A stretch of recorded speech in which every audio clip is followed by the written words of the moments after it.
you're thinking, man, it took this long. It took them 14 minutes and 27 seconds to finally talk about this Jeep Gladiator Rubicon fucking beast of a car. The story behind it, like, it took him now 14 minutes and 40 seconds for him to finally get to it. Yeah, I know, guys. I know. I was leaving you suspense, guys.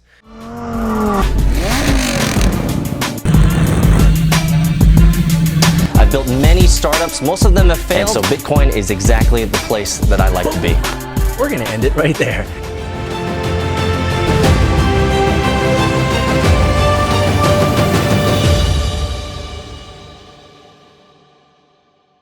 What's up, guys? What's up?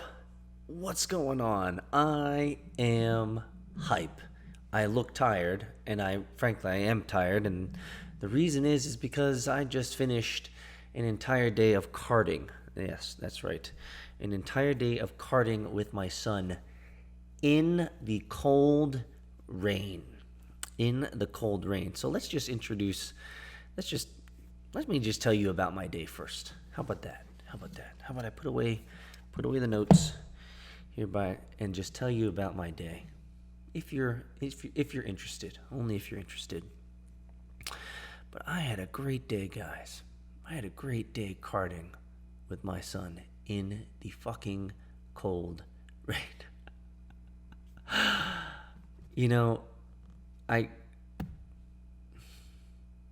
first, learning how to drive in the rain, okay, is awesome.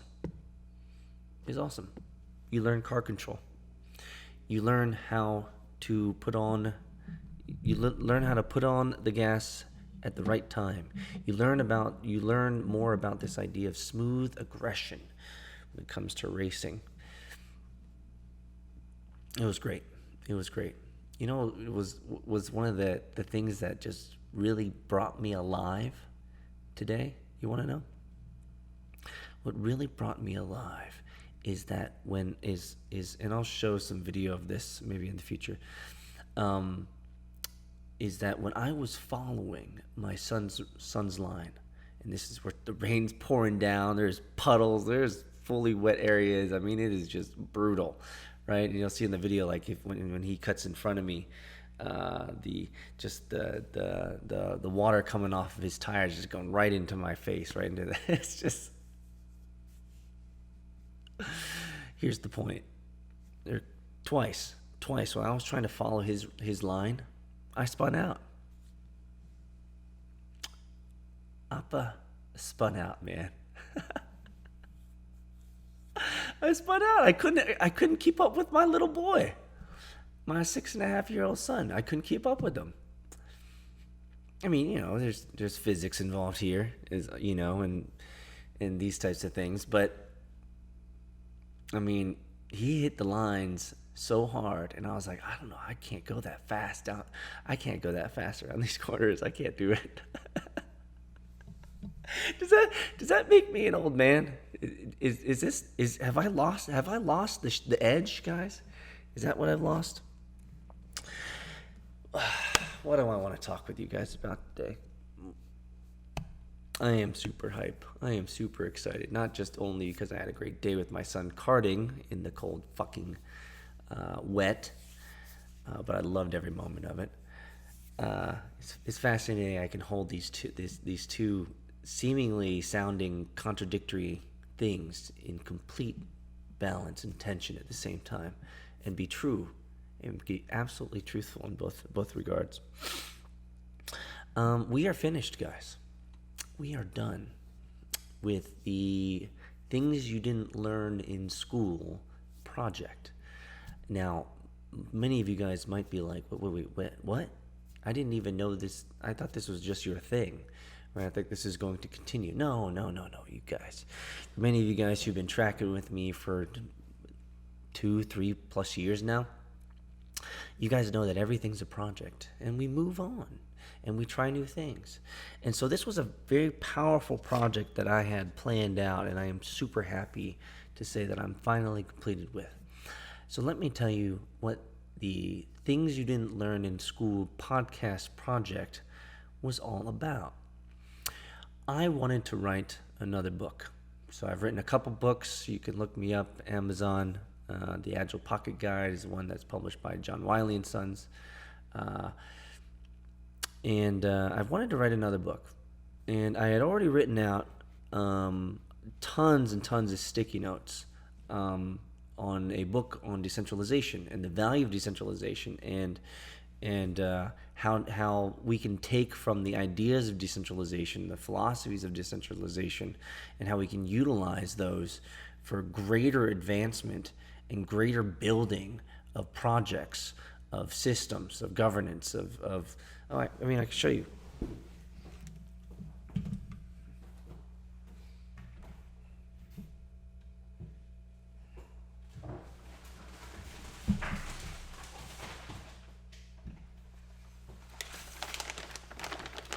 Look at this. Look at this, guys. Look at this. These are all my notes. All my sticky notes of this book. See all this?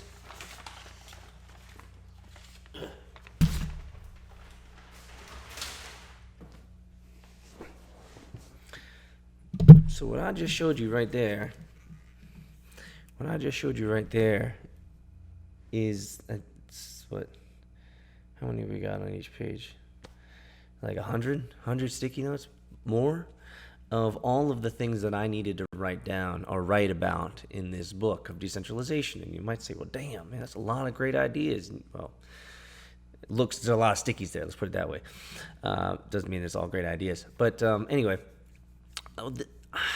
when it came to writing this book on decentralization, I got all the ideas written down. I got the framework, I got the skeleton out, I got the chapters, I got the ideas and the points that I want to make in each chapter. I got frameworked it all out. Like, it's basically there from a skeleton standpoint. And that might be just enough of motivation to just fucking finish it. But the problem is that it wasn't coming from the heart. I'll just say it plainly. It wasn't coming from the heart. I know all of this stuff intellectually, you know? I know all of this stuff intellectually. I know the values of decentralization. Understand the values of how people can come together in decentralized manners to create amazing things and do amazing things together. And I believe that in this complex world, and this is kind of the thesis of this book, is that in this complex world, we can actually exact better change using the principles of decentralization over the methods of the past, right? Of organization, and especially around organization of companies, organizations, and how to optimize these organizations. But anyway, the point is like, there wasn't enough passion in this book. There wasn't enough me. There wasn't enough heart in there. This is all like an intellectual pursuit, right?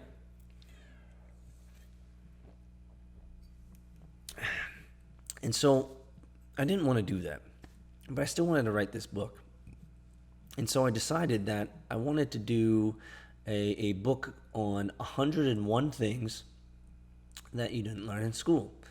And the whole idea is for me to outline all of the things that have helped me become successful and helped me have a fuller and happier life.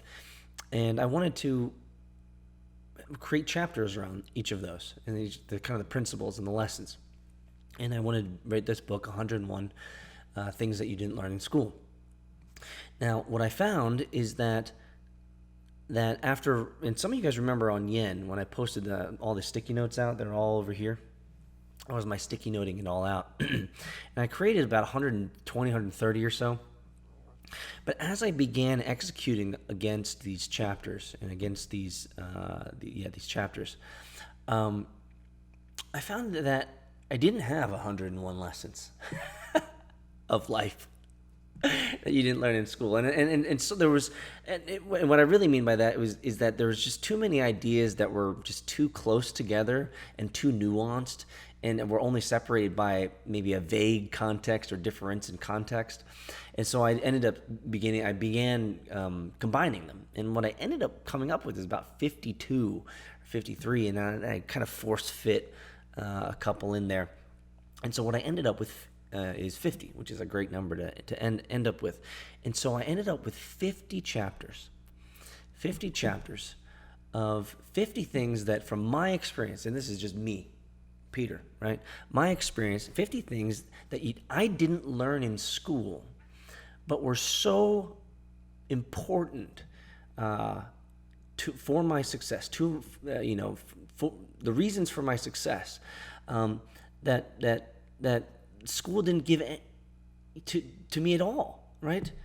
And I'm kind of losing my words here just thinking about it, but like, I believe, and this is kind of in the beginning of my book here, but I'm kind of writing out my thesis.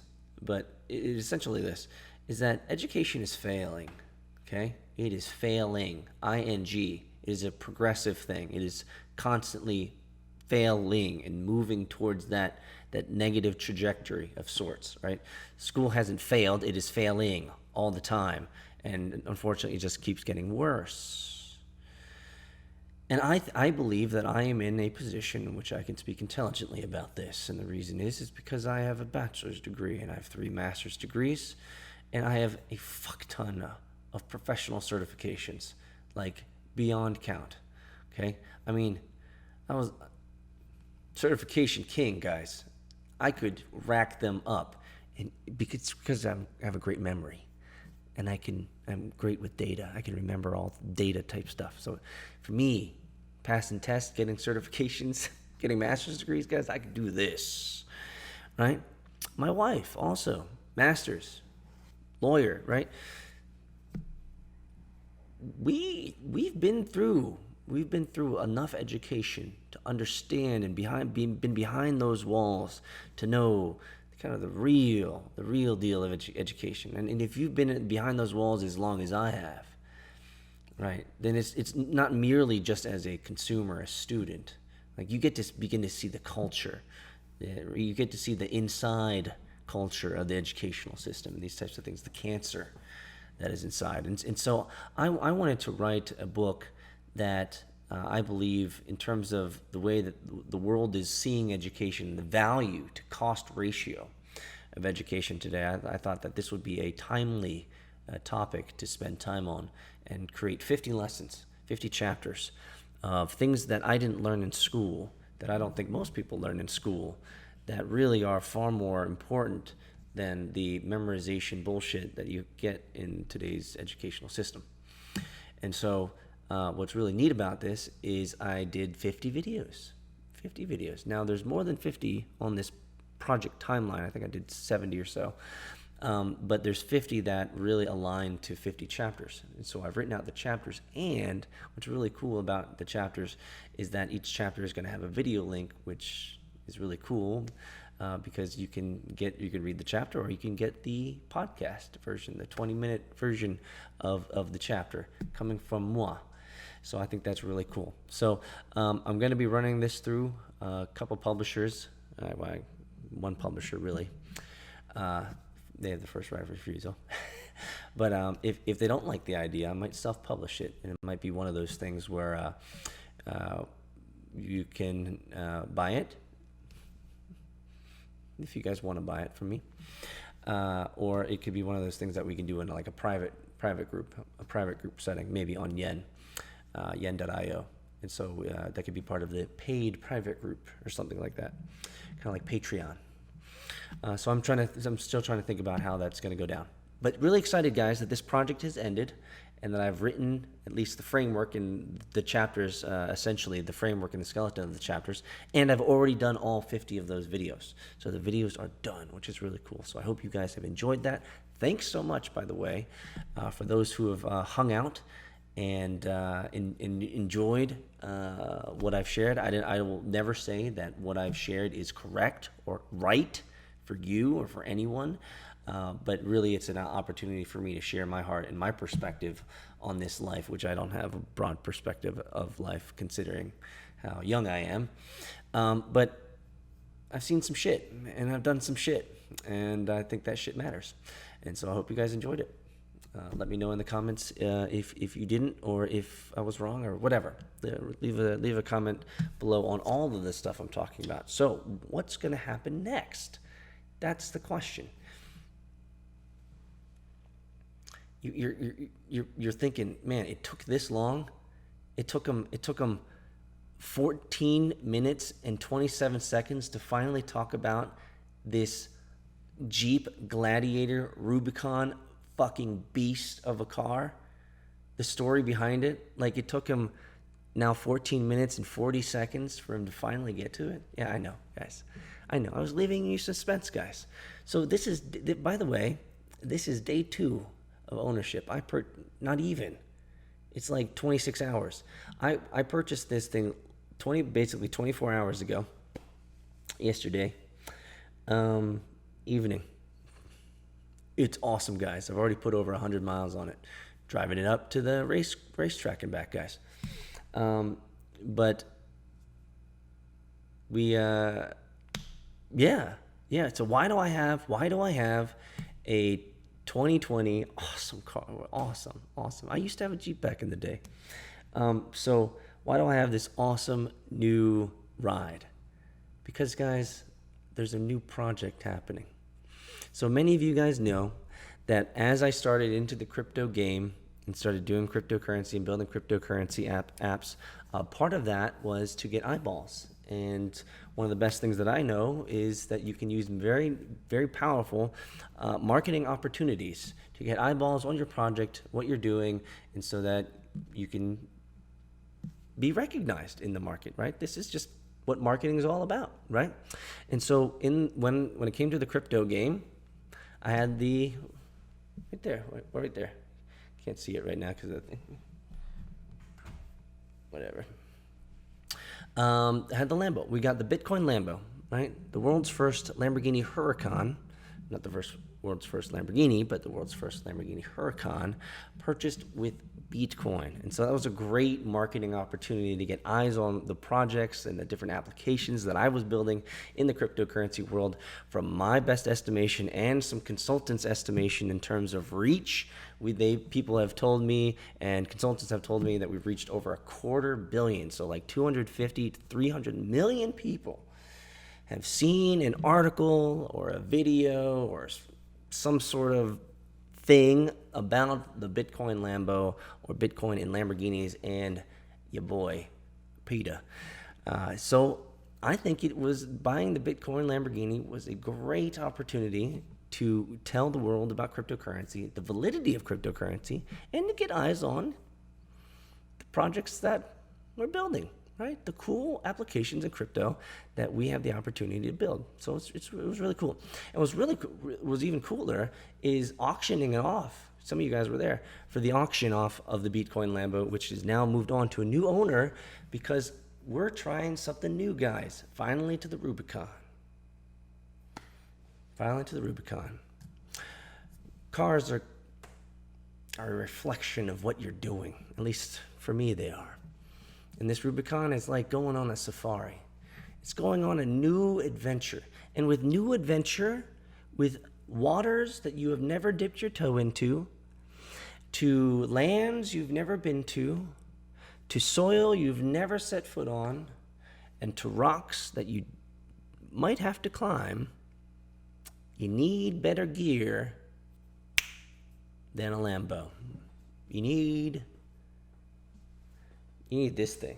You need a rock crawler. You need something that can drive through the mud. We're going on safari, guys. We're going VC hunting. Oops. I don't know what's happening here. We're going VC hunting, guys. We're going adventure hunting. We're going big game hunting. We're going hunting in the venture capital world. That's right.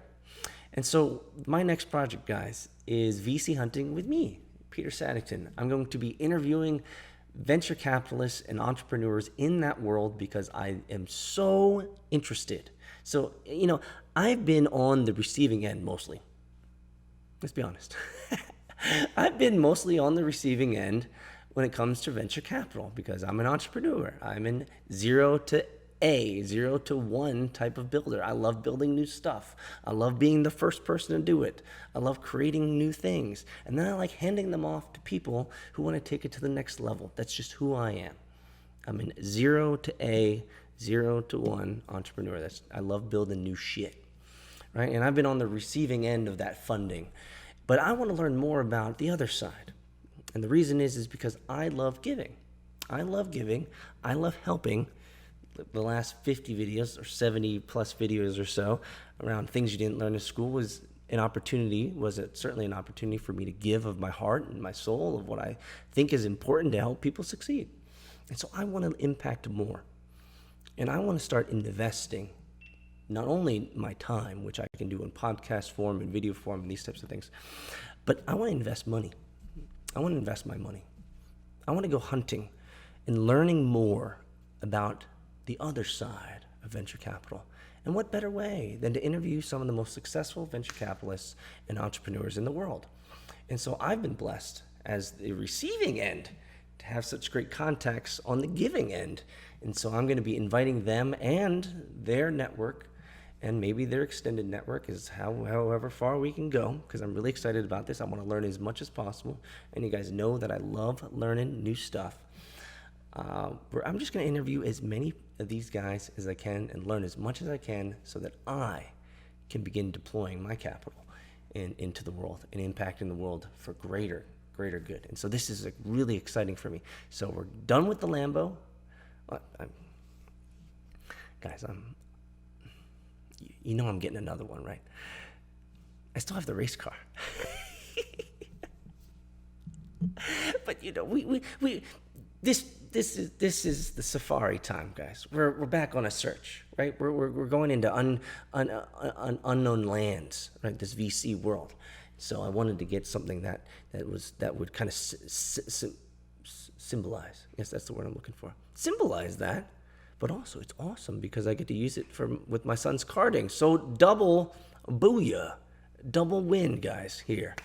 And so it's just awesome. There tooling around in it. Drove my son and myself today up to the karting track in it. It was a hoot. I loved it. I love the feeling. There is an aesthetic to a Jeep that is just, it's just a different machine. It transports you to a different I became a bro when I was okay. We went to dinner in this thing, and I had my baseball hat on backwards and my sunglasses on, and this jacket. I looked like a bro, like I had suddenly transformed into this, like, one type. I don't know.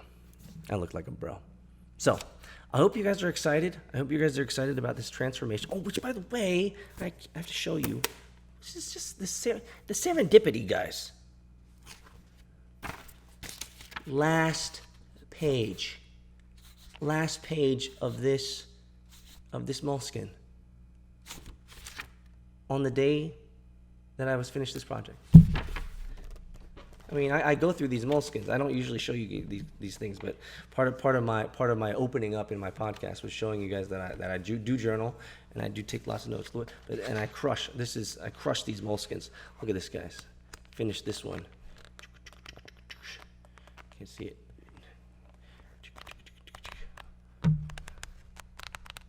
All the way to the last page on the day that I was done.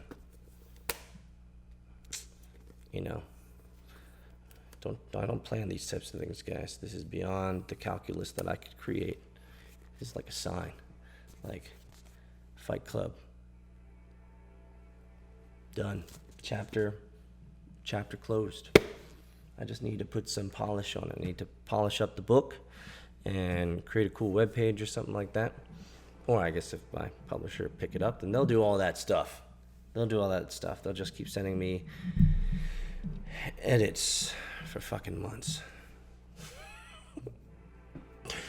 Guys, thanks so much for being on this journey with me. I can't wait to go on this new journey where we hunt for the untold stories of venture capitalists and entrepreneurs and learn the inside game of how they deploy money so that I can learn how to deploy money better and make better informed decisions.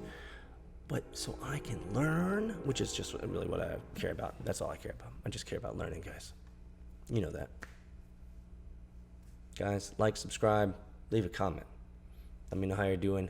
Oh, which, by the way, if you've lasted this long, this is actually really important about what I'm about to say. I'm going to continue to do life lessons of things you didn't learn in school, but I'm not going to be publishing them publicly on YouTube anymore. Okay? I'm only going to be publishing them on the yen.io behind the scenes group, things you didn't learn in school community page. Okay? So there's going to be comments in the future. I know I'll be like, Peter, what happened to Peter, what? It's because they didn't last 25 minutes. I'm going to be delivering content to the behind the scenes people only on the things you didn't learn community page on yen.io. You should probably sign up so you can get all my free content, guys. Peace.